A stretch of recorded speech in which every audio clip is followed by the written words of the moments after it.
Pasca hasil yang cukup baik di Olimpiade Tokyo, atlet bulu tangkis Indonesia sudah harus menghadapi turnamen besar lainnya.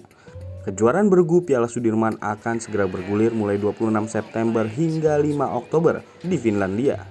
Indonesia diplot sebagai unggulan ketiga dalam undian yang baru akan dilaksanakan pada 25 Agustus. Sebelum berbicara peluang, PBSI fokus mempersiapkan tim menyongsong kejuaraan ini. Berbekal hasil positif di Olimpiade, PBSI cukup optimistis skuadnya bisa tampil baik. Kabid Binpres PBSI Rioni Mainaki menjelaskan evaluasi performa pemain pada Olimpiade masih dilakukan. Untuk itu, sebelum berlaga di Piala Sudirman, tim butuh simulasi. Dalam waktu dekat, simulasi akan dilakukan. Selain untuk mengetahui hasil evaluasi, simulasi juga untuk mengasah mental pemain dalam bermain beregu. Ya, kita ada rencana ya, mudah-mudahan ada dalam waktu dekat ini ada simulasi dan kita bisa sebelum simulasi itu ya mungkin dari pemain pelatih masing-masing coba yang kemarin di Olimpiade coba seperti apa yang mereka kendala yang mereka hadapi itu nanti kita coba komunikasi sama mereka ya. Tapi kalau saya lihat kalau dari faktor mental daya juang semua ada, cuma belum lepas saja. Rioni menjelaskan kerangka tim telah terbentuk, namun untuk menentukan pemain masih akan dilakukan dalam beberapa waktu ke depan. Adapun Indonesia hanya mampu menjejakkan kaki di semifinal pada Piala Sudirman 2019.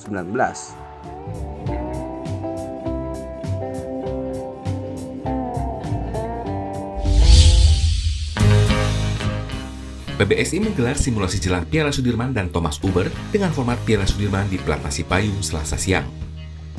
Tim Raja Wali membuka keunggulan dengan memenangi partai pertama lewat ganda campuran Zahria Hediana. Mereka berhasil mengalahkan pasangan juara dunia junior 2017, Rinov dan Pita dengan skor 16-21, 21-12, dan 21-19.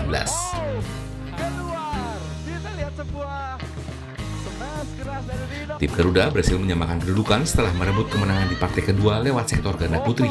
Apriani Rahayu, Feby Valencia menang 19-21, 21-19, dan 21-15 atas Amalia Cahya, Febriana Dwi Puji.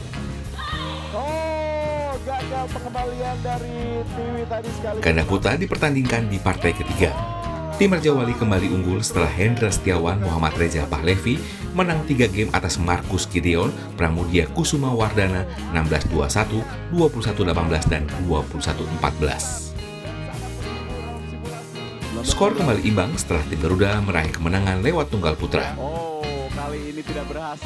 Ciko Aura Dwi Wardoyo menang atas Christian Adinata 21-10 dan 21-18. Laga penentuan ditentukan di nomor tunggal putri. Tim Raja Wali akhirnya menang 3-2 setelah Saifi Rizga mengalahkan Esther Nurumi 21-13 dan 25-23. Keluar dan kita lihat pengamatan lapangan yang sangat baik. Simulasi ini sangat diperlukan untuk membangkitkan chemistry antar pemain khususnya tim ganda. Selain itu, dari simulasi ini dapat menilai persiapan yang kurang dari para atlet untuk berlaga di ajang Super Series bergensi nanti.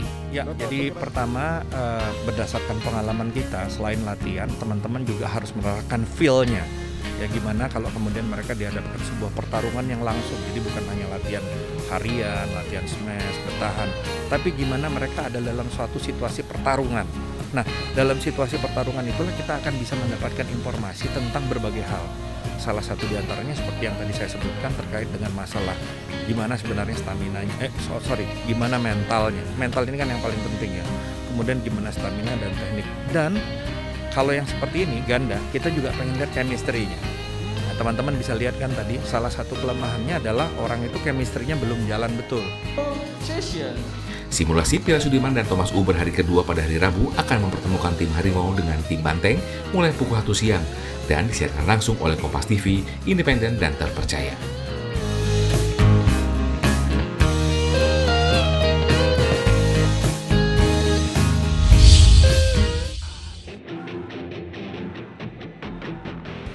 Rivaldo Tandra Pangestio digadang-gadang akan menjadi pemain masa depan Indonesia. Kemampuannya yang di atas rata-rata bahkan sudah tercium sejak bangku kuliah. Sayang karir Aldo di kancah profesional harus berlangsung singkat. Punggawa Satria Muda Pertamina ini memutuskan pensiun awal pekan ini. Cedera posterior cruciate ligament atau PCL di kedua kakinya membuat Aldo terpaksa gantung sepatu dini. Aldo mengaku keputusan ini sangat berat, namun ini yang terbaik bagi dirinya. Selepas pensiun, Aldo berencana memulai bisnis tapi tidak menutup kemungkinan kelak kembali ke arena basket. Meski berat melepas calon bintang manajemen SM Legowo, manajemen berharap Aldo sukses dan berterima kasih atas kontribusi pemain bernomor 11 ini. 2017 tuh aku sempat cedera waktu masih kuliah di UPH, jatuh, terus PCL kanan aku putus, terus rehab selama setengah tahun kurang lebih, dan kemudian bisa kembali lagi main. Terus kemarin sebelum playoff, kaki kiri aku juga kena PCL-nya, putus juga. Jadi kemarin tuh sebenarnya main pas playoff, main tanpa PCL. Kami menghormati sekaligus merasa kehilangan seorang Rivaldo ya. Dimana Rivaldo ini adalah pemain yang sangat berbakat dan masih muda umurnya. Tidak hanya Satria Muda Pertamina saja, tapi saya yakin juga bahwa basket Indonesia akan kehilangan sosok seorang Rivaldo Tantra ini. Selama berkarir profesional, Aldo yang mengkilap di Liga Mahasiswa meraih banyak gelar prestisius. Di antaranya medali perak SEA Games 2019, gelar juara IBL 2021, serta gelar pendatang baru terbaik IBL.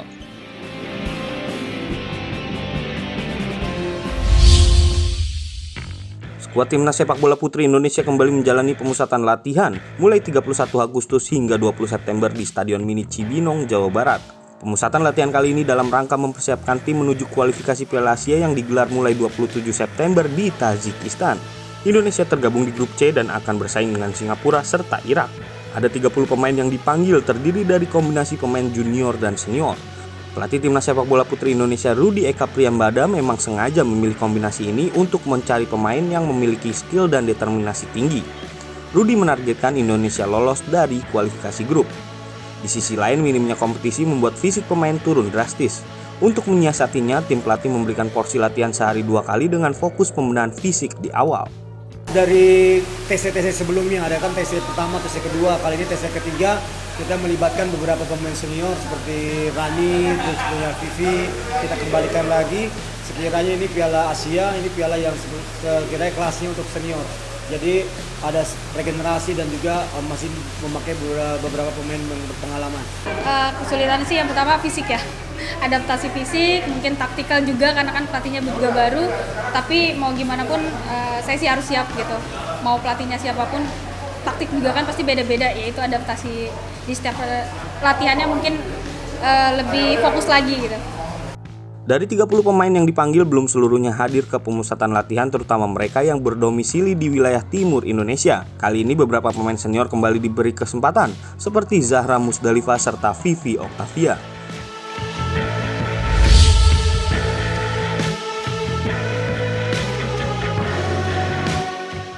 Pertemuan grup penasihat teknis digelar di Doha, Qatar sejak Rabu lalu. Sejumlah pemain aktif dan yang telah gantung sepatu turut hadir selain para pelatih. Mereka yang hadir mewakili 6 benua, representasi Konfederasi Sepak Bola Dunia. Mereka akan memberikan pandangan atas wacana gelaran Piala Dunia 2 tahun sekali. Wacana ini sebelumnya diusulkan Kepala Pembangunan Sepak Bola Global Arsene Wenger. Menurut mantan manajer Arsenal, kalender laga internasional merupakan jantung dari proses konsultasi yang berlangsung. Menurut Wenger, para pemain mantannya akan menjalani kompetisi yang lebih simpel, karena kualifikasi tak perlu melewati proses panjang. Bila terrealisasi, maka kualifikasi Piala Dunia digelar dalam 4 periode, September hingga Oktober serta Maret. Sejauh ini 88% representasi yang hadir menginginkan Piala Dunia digelar 2 tahun sekali, menurut Presiden FIFA Gianni Infantino.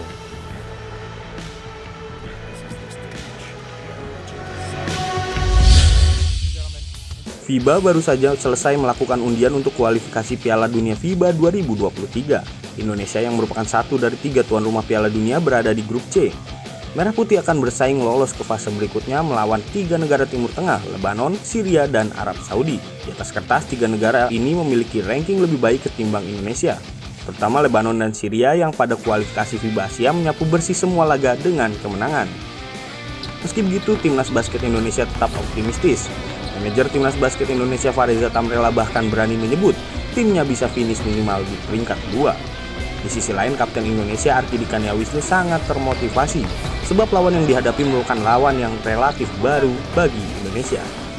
targetnya setidaknya at least bisa di peringkat 2 dengan memang kita juga tahu Libanon saat ini berada di seeding pertama ya. Libanon itu merupakan tim yang terkuat yang di grup kita, tapi terhadap Jordan maupun Saudi Arabia kami yakin kita bisa memberikan perlawanan yang cukup sengit dan diharapkan bisa meraih kemenangan melawan dua negara tersebut. Ini grup yang kita jarang, tim-tim yang kita jarang ketemu juga, so it should be very interesting. Tapi no matter what kita ketemu siapa aja, kita pasti akan kerja keras, optimis, sama kasih terbaik buat Indonesia. Babak kualifikasi Piala Dunia FIBA 2023 akan dimulai pada November. Pertandingan sedianya akan berformat kandang-tandang, di mana Indonesia akan menjadikan Istora Senayan sebagai venue pertandingan kandang. 3 tim teratas di fase grup akan melaju ke babak selanjutnya.